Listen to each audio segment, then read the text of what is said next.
अन्ततः लद्दाखका क्षेत्रलाई लिएर चीनले पहिलो पटक उडायो यस्तो फाइटर। चीन र भारतबीच पछिल्लो समय दिन प्रतिदिन मनमुटावको वातावरण सिर्जना भएको चिनिया पक्षको खुलासा। चिनिया राष्ट्रपति सी जिनपिङले लद्दाखका क्षेत्रलाई कब्जा गर्न दिए यस्तो आदेश आजैबाट कार्यान्वयन हुने गरी अत्याधुनिक हात हतियार लद्दाखका क्षेत्रमा पुग्यो। भारतीय सेनाको भने यसरी भयो भागभाग।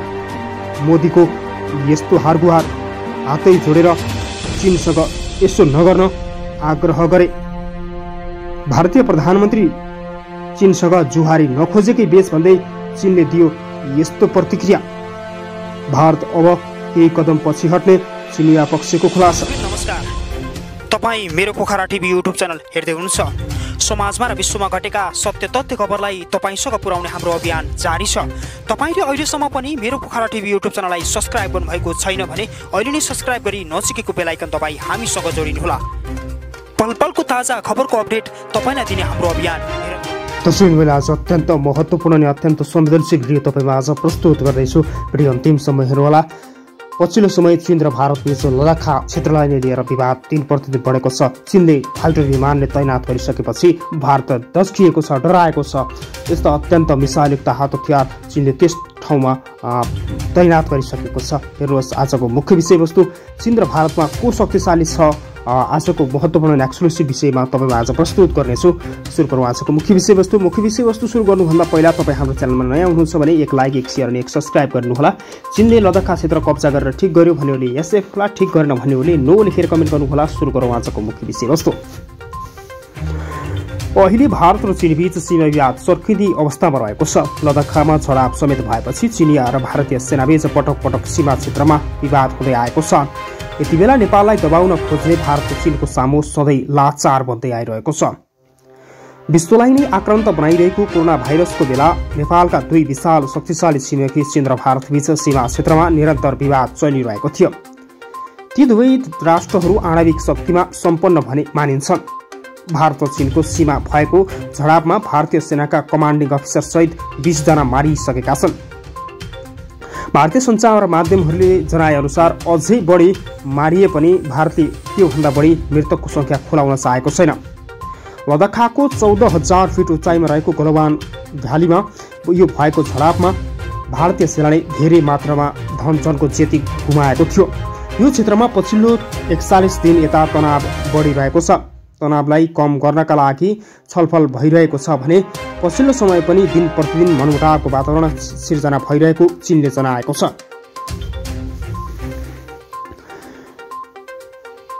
तनाव सिर्जना भएको थियो र दुई छिमेकी बीच जति द्वन्द्व भए पनि युद्ध हुने सम्भावना भने न्यून नै देखिन्छ भनेर कतिपय विज्ञहरूले धारणा व्यक्त गरेका छन्।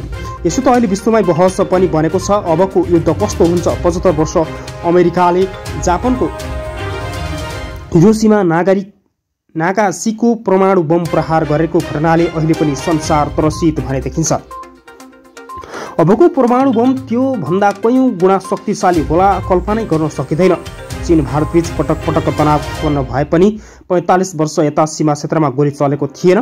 तर दुवै पक्षले सैनिकको मुक्कामुक्की र ढुङ्गा हानाहान गरिरहन्छन्।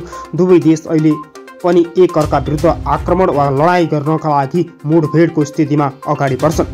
सीमा क्षेत्रमा आफ्नो सामरिक शक्ति र अन्य पूर्वाधार भने निरन्तर बढाइरहेको देखिन्छ। यसको उद्देश्य भने एकले अर्कालाई तर्साउन मात्रै देखिन्छ। सीमा विवादलाई लिएर सन् 1962 मा भारत र चीनले अन्तिम युद्ध लडेको थियो। उक्त युद्धमा भारतले लज्जास्पद हार बेहोरेको थियो भने त्यसपछि चीन विरुद्ध भारतको भित्री आत्मबल अधिक भने कमजोर नै देखिन्छ। बाहिर जति नै मै हुँ भने पनि चीनसँग डटेर सामना गर्न नसक्नु भारतको कमजोरी हो। बाहिर जति चरको कुरा गरे पनि चीनसँग लडेर जित्न सकिँदैन भन्ने भारत स्पष्ट छ। अर्कोतर्फ चीन र भारतबीच एक वर्षमा करिब 80 अर्ब डलर दैनिक वैदेशिक व्यापार आवत जावत हुने गर्दछ। भारतको सबैभन्दा ठूलो व्यापारिक साझेदार भनेको नै चीन हो। अहिले पनि भारतको तुलनामा चीनको सामरिक शक्ति निकै ठूलो छ। आर्थिक रूपमा भारतभन्दा चीन धेरै सबल देखिन्छ। भारतले चीनसित नेपाल वा पाकिस्तानसँग पनि उत्तेजना देखाउन सक्दैन भने सीमा विवाद भारत प्राय रक्षात्मक हुने गर्दछ। त्यसअघि सन् 2017 मा भुटानको सीमा रक्षा दोक्लामा चीनले सडक निर्माण गर्दा भुटानको अभिभावक बनेर चीनसँग जोरी खोज्न जाँदा भारतले धक्का खानु परेको थियो। अन्ततः भारतले आफ्नो अडान पछि हटाएको थियो। आणविक हतियारका यी दुई सुपर पावर देशहरूबीच युद्ध भयो भने आणविक हतियार प्रयोग होला नहोला भन्न सकिन्न। तर यदि युद्धमा आणविक हतियार प्रयोग भयो भने के होला अवस्था भन्ने पनि प्रश्न चिन्ह खडा हुन्छ। हतियार र सशस्त्र बलको आँकडामा हेर्दा चीन तेस्रो र भारत चौथो स्थानमा रहेका छन्। पाकिस्तान र नेपालको सामरिक शक्तिसँग खिल्ली उडाउने भारतीय मिडिया भने चीनको सामु निरीह भने देखिन्छ। भारतलाई चीनसँग तुलना गर्न सकिँदैन। चीन सौहार्दपूर्वक संवादको माध्यमबाट सीमा समस्या समाधान गर्ने पक्षमा छ, तर आफ्नो 1 इन्च पनि भूमि छोड्ने तयार छैन। यदि यस्तो हो भने भारतलाई चीनभरमै ध्वस्त पारिदिन सम्मको चेतावनी दिँदै आएको छ। भारतले नियतवश झडपको अवस्था सिर्जना गरिरहेको र अहिले सीमारेखालाई एकपक्षीय रूपमा तल वित्तल पार्न खोजेको बताउँछ। तर सैन्य कूटनीतिक सम्बन्धलाई उचाड चढाव भए पनि भारत चीन बीचको व्यापारिक सम्बन्ध निकै बलियो र अविच्छिन्न रहेको बताउँदै आएको मानिन्छ। हिमाली क्षेत्र लद्दाख जुन पहिलादेखि नै दुई देशबीचको विवादित क्षेत्र हो। यसमा दुवै देशले आफ्नो क्षेत्रमा हजारौं संख्या र सैन्यको संख्या बल थप्ने गरेका छन्। दुवै पक्षले उच्च सतर्कतामा भारत र चीनको 3488 किलोमिटर लामो बोर्डर रहेको छ। दुई देशलाई line of actual control LOC को छुट्याउने र 3 क्षेत्र बाँडिएको देखिन्छ।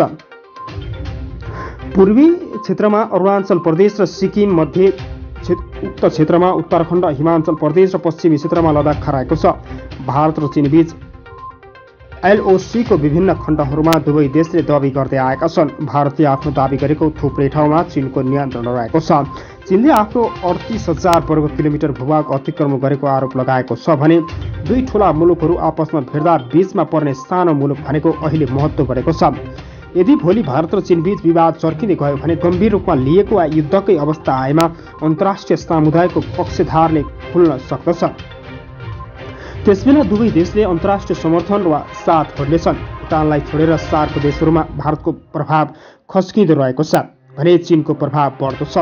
दुई ठूला मुलुकहरू आपसमा भिड्दा बीचमा पर्ने सानो मुलुकलाई अहिले सहयोगले पनि यति बेला नै नेपाल भारतद्वारा अतिक्रमित भूमि फिर्ताको एजेन्डालाई चर्काएको छ भने नेपालको सरकारले अतिक्रमित भूमि समावेश गर्दै नक्सा संशोधन गरिसकेपछि यो संसदबाट नक्सा पारित गरेपछि दुई देश बीचको तरुल बनिरहेको नेपाल देखिन्छ। आणविक हतियार र सैन्य शक्ति हेर्ने हो भने चीनसँग आणविक हतियार 258 रहेका छन् भने भारतसँग आणविक हतियार 140 छन्। तर यो हतियार दुवै देशले पहिला प्रयोग नगर्ने नीति लिएका छन्। चीनले पावर इन्डेक्स 0.0673 रहेको छ भने भारतको 0.105 रहेको छ। अनुमानित जनसङ्ख्या चीनको धेरै मात्रामा देखिन्छ भने भारतसँग रिजर्भ सहित अत्यन्त मात्रामा सेना रहेका छन्। 26 लाख भारतीय सेनामा रिजर्भ छन् भने 25 लाख चीनसँग एयरक्राफ्ट र 3167 रहेका छन्। भारतसँग जम्मा एयरक्राफ्ट 2082 रहेका छन्। यस्तै एयरक्राफ्टसँगै अन्य हात हतियार पनि नेपाल सँगै दाँच्दा अन्य देशहरूमा धेरै मानिन्छन्। चीनसँगको तुलनामा हेर्ने हो भने अन्य शक्तिशाली राष्ट्रहरूमा जस्तै चीनमा पनि अत्यन्त मात्रामा एयरक्राफ्ट रहेको देखिन्छ। चीनिया सेना र भारतीय सेनाको मुठभेडको स्थिति सिर्जना भएमा भारत चीनभरमै चकनाचुर हुने चीनिया पक्षले दाबी गर्दै आएका छन्। लद्दाख क्षेत्रमा भएको केही समय अगाडिको झडपलाई हेर्ने हो भने चीनले आफ्नो उदाहरण दिइसकेको र भारत डराउनु पर्ने बेला आएको चीनिया पक्षको खुलासा छ। भारतीय सञ्चार माध्यमहरूका अनुसार जति नै मृत्यु भए पनि मृतकको सङ्ख्या भने घटाइएकै देखिन्छ। चीनले अझै ठुलै मात्रामा भारतसँग युद्धका लागि सामना गर्नु